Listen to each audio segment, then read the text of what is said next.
कोकण म्हणजे स्वर्गसुख असं म्हणतात. कोकणात जन्म घेण्यासाठी नशीब लागतं. कोकणात एकीकडे सह्याद्रीच्या पर्वतरांगा आणि दुसरीकडे अथांग पसरलेला समुद्रकिनारा कायमच पर्यटकांना आकर्षित करतो.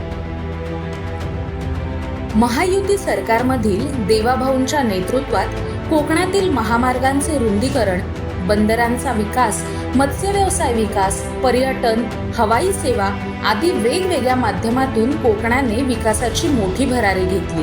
देवाभाऊंनी काजू उत्पादक शेतकऱ्यांना 275 कोटींचा निधी दिला.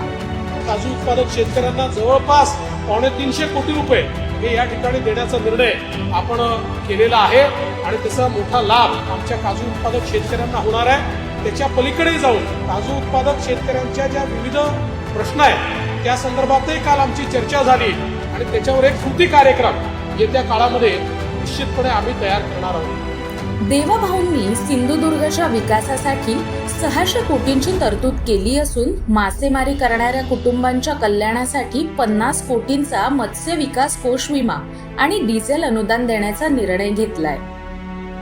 सिंधुदुर्गमधील चिपी विमानतळ टर्मिनल असो किंवा कोकणातील 12 रेल्वे स्थानकांचे सुशोभीकरण, देवाभाऊंनी कोकणाला विकासाच्या नव्या मार्गावर नेऊन ठेवले.